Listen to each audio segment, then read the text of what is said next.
गुरुभ्यो नमः।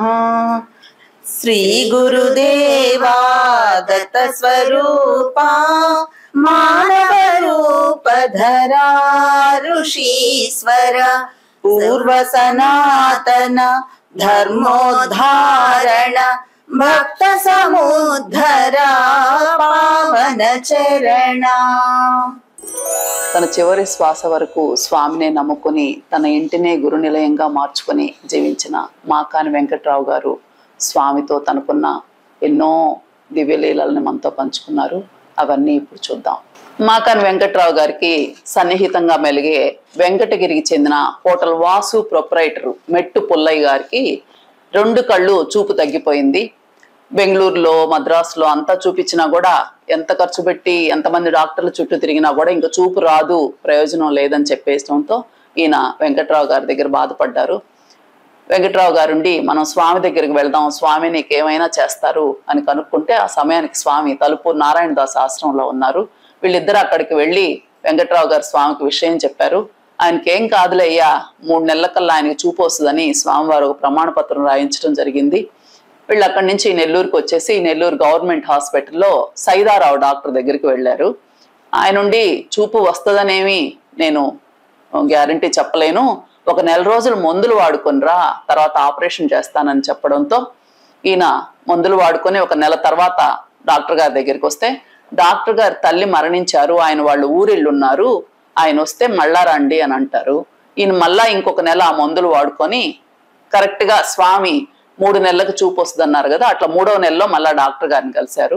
అప్పుడు ఆపరేషన్ చేస్తే ఆయనకు చూపు వచ్చిందని, ఇది మాకాని వెంకట్రావు గారు స్వామి దగ్గరికి తీసుకెళ్లి ఆ విధంగా స్వామి దయని నేను అనుభవించానని కూడా ఆ విషయం తెలియవచ్చింది. సోమశెల్లో ఆశ్రమం నిర్మించుకున్న స్వామి భక్తుడు తిరుపాల్ రెడ్డి, ఆయన పరమానంద స్వామి అని కూడా అంటారు. ఆయన ఒకసారి స్వామితో, స్వామి అందరూ కాశీకి వెళ్తున్నారు, నేను కూడా వెళ్ళొస్తాను అని స్వామిని అడిగితే స్వామి కొన్ని మాటలు చెప్పారు. అవి యథాతథంగా ఇప్పుడు చూద్దాం. అయ్యా, వాదుగుంటలోకి పోయినావా, అక్కడ ఎంత గొడవ తెలుసుకున్నావా? అక్కడి నుండి ఊదుగుంటలోకి పోతే అక్కడ ఎంత గొడవో చూచినావా? అక్కడి నుండి బూదుగుంటలోకి పోతే అన్ని బండ్లు అక్కడ కదయ్యా ఉండేది. అక్కడి నుండి ఆదుగుంటలోకి పోతే అక్కడ పంకా దెబ్బ ఒక్క తూరి తగిలినా చాలయ్యా అని స్వామివారు చెప్పడం జరిగింది. దాన్ని మనం మన స్వామి చరిత్రలో జ్ఞాన విపంచి అనే పుస్తకంలో కూడా సవివరంగా రాసుకొని ఉన్నాము. ఈ విషయం మాకాని వెంకట్రావు గారి ద్వారా మనకు తెలిసింది. పరమానంద స్వామి శిష్యుడు ఉండేవాడు. ఆయన స్వామి అందరూ కాశీకి పోతున్నారు, నేను పోయిస్తాను స్వామి అని అడిగినారు. అప్పుడు స్వామివారు ఉండి, అయ్యా అయ్యా వాదుగుంటలో పోయినావా, అక్కడంత గొడవ చూసుకున్నావా? మొట్టమొదటి మాట. అక్కడ నుండి ఊదుగుంటలో పోతే అక్కడంత గొడవ చూసినావా? అక్కడ నుండి బూదుగుంటలో పోతే అన్ని బొళ్ళు అక్కడే కదయ్యా ఉండేది. అక్కడ నుండి ఆదుగుంటలో పోతే అక్కడ పంకా దెబ్బ ఒక్క తురు తగిలిన చాలయ్యా. ఇది గురుదేవుడు యొక్క ఉవాచ, భగవాన్ ఉవాచ. మొత్తం ఏమంటున్నారు గురుదేవుడు? అయ్యా వాదుగుంటలో పోయినావా, నువ్వు నాయన పోతున్నావు, కాశీ పోవాలంటున్నావు, అక్కడ నువ్వు గమ్ముండవు, ఆడ నానా రకమైన మనుషులు వస్తుంటారు, వాళ్ళతో వాదులాడుతుంటావు. వాదులాడుకు వచ్చినప్పుడు ఆడ గొడవలు తెలుస్తున్నాయి, గొడవలు రేగుతాయి. అక్కడ నువ్వు వచ్చింది అక్కడ గొడవలు పెట్టుకొచ్చావా, ఇక్కడ గురుదేవ సేవ చేసుకుని వచ్చావా? కాబట్టి ఇప్పుడు కూడా ఆడిపోయి గొడవలు తీసుకోవద్దు, ఇక్కడ ఉండిపోమన్నాడు. అక్కడ నుండి ఏమంటున్నారు? ఊదుగుంటలో పోతే అక్కడెంతో గొడవ చూసినావా? ఊదుగుంట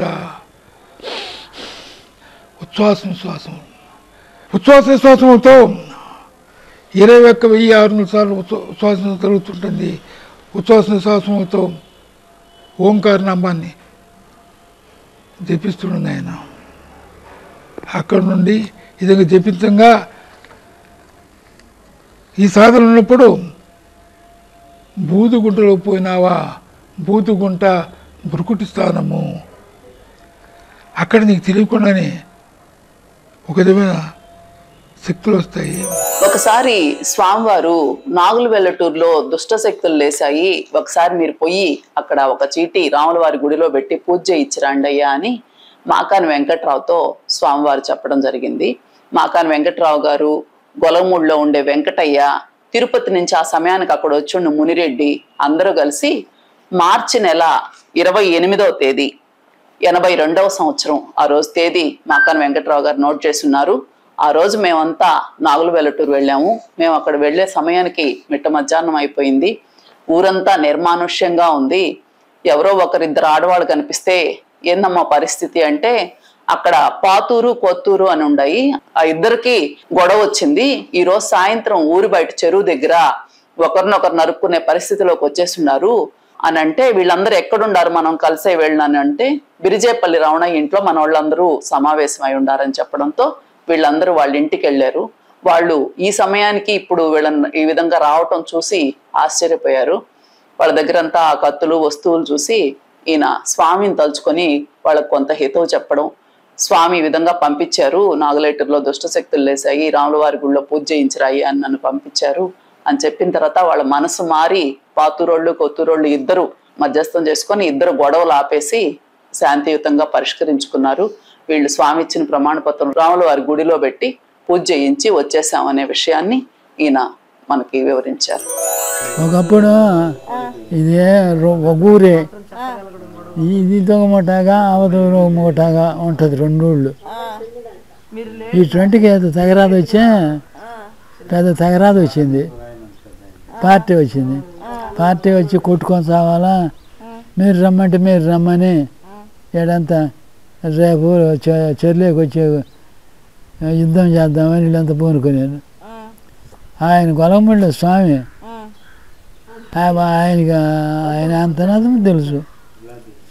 ఆయన 2 చీటీలు రాసి వెంకట్రావు చేతికి ఇచ్చా, నువ్వు అర్జెంటుగా పోయి 3 చీటీలు రాసి ఒకటి దేవడంలో పెట్టి ఒకటి ఆ ఊరోళ్ళకి ఒకటి ఈ ఊరోళ్ళకి ఇచ్చిరండి, ఆ మన చల్లారిపోద్ది. ఆ చీటీలు తెచ్చి ఇచ్చినా కదా తగు లేకుండా పోయి. ఒకసారి స్వామివారు ఆయన పుట్టిన ఊర్లో 2 భాగాలు ఉన్నాయి. ఆ 2 ఊళ్ళలో తగాదాలు జరగబోతాయి. వాళ్ళు కొట్టుకుంటాం చంపుకుంటాం అనేటట్టు వైరం వహించారు. వైరం వహించగానే ఏం జరిగింది, వెంకయ్య స్వామి అక్కడ లేడు. అప్పుడేం సెల్ ఫోన్లు లేవు. ఆయనను ఆ ఊరు నుంచి వెళ్ళిపోయేలాగా చేసిన ఊరది. ఆ తర్వాత ఆయన ఎప్పుడు ఆ ఊరికి వెళ్ళిన దాఖలాలు లేవు. అయినా ఆ ఊరి పట్ల, ఆ శ్రేయస్సు పట్ల కూడా ఆయనకు బాధ్యత ఉంది. అదన్నమాట ధర్మ నిబద్ధత. ఒక విచిత్రాతి విచిత్ర విషయం ఏంటంటే, దేశమంటే మట్టి కాదోయ్, దేశమంటే మనుషులోయ్, దేశమును ప్రేమించుమన్నా మంచి అన్నది పెంచుమన్నా అన్నారు కవి గురజాడ. అట్లాగే ఆ ఊరు నాగలేటూరు ఉందే, ఆ ఊరు నుంచి చిన్నప్పుడు వెళ్ళిపోయారు కదా వెంకయ్య స్వామి, మీ అందరికీ తెలుసు. కానీ నాగలేటూరులో ప్రతి వారికి వెంకయ్య స్వామి వారి ఉపకారం జరిగి ఉంది. మనం గాన ఒక వీధి నుంచి, ఒక ఇంటి నుంచి చివరి దాకా తీసుకుంటే దాదాపు ప్రతి వారికి ఉపయోగము ఉపకారము జరిగింది. వాళ్ళు ఎవరు వెళ్ళి ఏమడిగినా కాదనకుండా చెప్పారు. పైగా వాళ్ళని గుర్తించి కూడా వాళ్ళకు గుర్తింపునిచ్చారు. మీరు పలానా వాళ్ళ అమ్మాయి కదా, అబ్బాయి కదా అయ్యా అని. అందులో ఇంకోటి ఏమిటి తెలుసా, మామూలు ప్రపంచంలో ఉండేటువంటి వావి వరుసలు కూడా కాదనలేదు ఆయన. వాటన్నిటినీ గౌరవించారు. పురుషోత్తముడైన వారి ప్రవర్తన అది. సరే, అక్కడ గొడవ జరగబోతుందని మన మాకాని వెంకట్రావు గారితో పాటు మరొక 2 కలిసి అక్కడికి వెళ్ళారు. పంపించారు స్వామి, మీరు వెళ్ళండి అయ్యా. వాళ్ళు వెళ్ళేటప్పటికి అక్కడ విపరీతంగా ఉద్విగ్న వాతావరణం ఉంది. ఈ క్షణము పై క్షణము కొట్టుకుందాం చంపుకుందాం అనేటువంటి కక్ష కార్పణ్యం ఉంది. అంటే మానవ స్వభావశీలమైనది పరిణామం అక్కడ ఉంది. స్వామి వెళ్ళారు. వాళ్ళకి ఏం చెప్పాలి ఎట్ట చెప్పాలి అలా వాళ్ళకి వెళ్ళి మంచి చెప్పండి, హితవు చెప్పమన్నారు. మాట్లాడేది ఎవరు? వెంకట్రావు కావచ్చు, ఆయన మిత్రులు కావచ్చు. ఆ మాటల వెనక ఉండే భావానికి ప్రతిఫలించేటువంటి ధర్మాన్ని ఆదేశించేది వెంకయ్య స్వామి. ఆయన ఎక్కడున్నాడు? గుండం ఎదుట ఉన్నాడు, గొలగముడిలో ఉన్నారు. ఈ అనంత విశ్వంలో ఎక్కడైనా ఉండగలడు. అందుకని అక్కడికి వెళ్ళి దగ్గరకు పోయారు. వాళ్ళు పలానా దగ్గర ఉన్నారని తెలిసింది. వాళ్ళు కత్తులు కటార్లు పెట్టుకుంటే వాళ్ళ దగ్గర పోయి వాళ్ళకి చెప్పారు, ఉపశమనం చెప్పారు.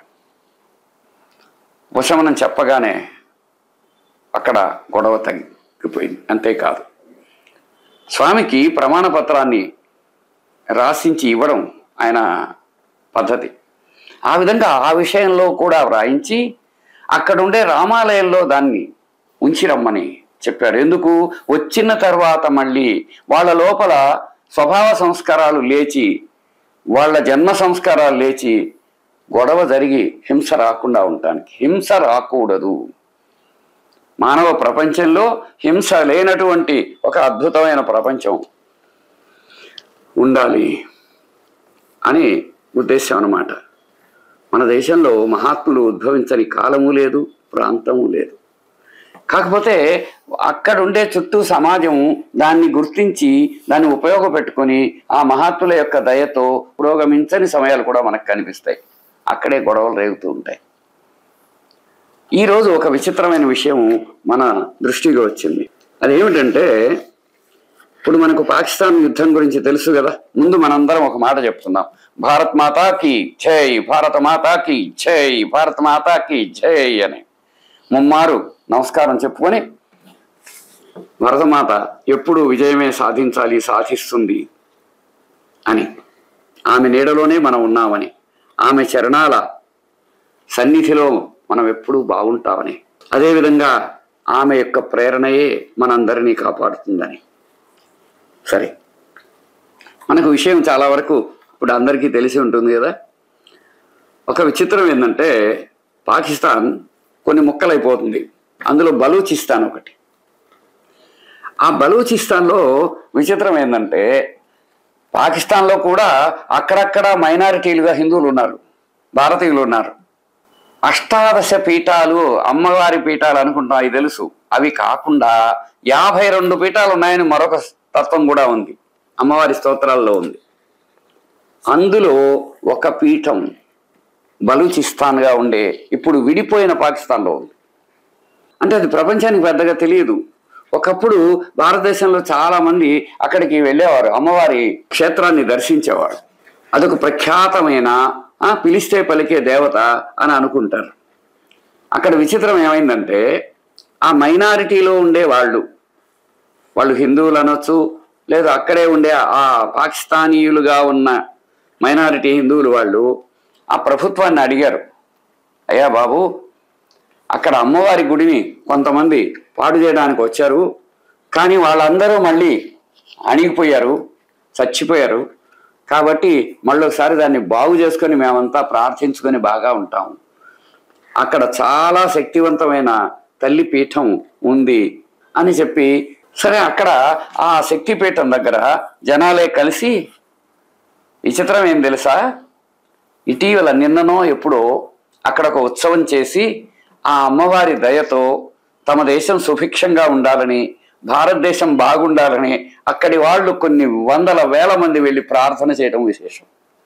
భారతీయత ఎప్పుడైనా ఎక్కడైనా కూడా దానిదైన శైలిలో అది కొనసాగుతోంది. అజరామరమైనటువంటి భారతీయ స్ఫూర్తికి అదొక ఉదాహరణ. దానికి వెంకటస్వామికి ఏం సంబంధం అంటారా? మహాత్ముల యొక్క తపస్సు ఎక్కడ ఉంటుందో అక్కడ మానవ జాతికి, మానవాళికి, ధర్మానికి విజయం ఉంటుంది. అట్లాగే అంకోర్ అని కాంబోడియాలో మన ప్రఖ్యాత ప్రస్తుత దేవాలయాలు ఉన్నాయి. భారతదేశం నుంచి వెళ్ళే ప్రతి యాత్రికుడు కూడా అక్కడికి వెళ్ళి చూసిస్తాడు. అతి పెద్ద దేవాలయాలు ఉన్నాయి. ఆ విధంగా మన ఈ సౌత్ ఈస్ట్ ఏషియన్ కంట్రీస్ అన్నిట్లో కూడా అటువంటి దృక్పథం మనకు కనిపిస్తుంది. అందువల్ల మన దేశంలో ఉన్నటువంటి ఒక ఆధ్యాత్మిక స్ఫూర్తి ప్రతి చోట ఉంది. మహానుభావులు ప్రతి చోట తమదైనటువంటి రీతితో తమ తపస్సును, తమ యొక్క ధ్యాన నిష్టను మన కోసం మిగిల్చే ఉన్నారు. అస్త్యుత్తరస్యాం దిశి దేవతాత్మా హిమాలయో నామనగాధిరాజ పూర్వాపరౌ తోయనిధి విగాహ్య సిత్వా పృథివ్యా ఇవ మానదండ అని మన ఉత్తర ప్రాంతంలో పృథివ్యా ఇవ మానదండ, ఒక మానదండలాగా కొలవద్దలాగా ఇక్కడి నుంచి అక్కడి దాకా ఉండేటువంటి హిమాలయాలు భారతీయ ఋషి స్ఫూర్తికి పరమ అద్భుతమైనటువంటి గిరిశిఖరాలు. అటువంటి భారతదేశం మనది. ఋషుల తపస్సుతో పవిత్రమైన స్థలం మనది. భారతీయత ఏనాటికైనా సరే ప్రపంచంలో అత్యుత్తమంగా నిలిచే రోజు వస్తుందనేది మన నమ్మకం, రావాలనేది మన అభిలాష. సర్వమానవాళి ఎల్లలోకము ఒక్క ఇల్లై వర్ణభేదములెల్ల కల్లై మతములన్నీ మారిపోవును జ్ఞానముక్కటి నిలిచి వెలుగును అని హైందవ ధర్మానికి చేతులు జోడించి నమస్కరించిన మహాత్ములను సంస్మరిస్తూ తప్పనిసరిగా వెంకయ్య స్వామి వంటి మహాత్ముల యొక్క దయ వల్ల, మన ఋషుల యొక్క కృప వల్ల యావన్ మానవాళికి హితకరమైనటువంటి శుభ సందేశం తప్పకుండా వినిపించి అందరికీ మేలు జరుగుతుందని, అందరూ సంతోషంగా సుఖంగా ఉండగలుగుతారని, అటువంటి పరమాద్భుతమైన విశ్వమానవ దృక్పథం వికసిస్తుందని, ప్రకాశిస్తుందని, పరిమళిస్తుందని ఆశిస్తూ అభిలషిస్తూ నమస్కరిస్తూ ప్రస్తుతానికి సెలవు.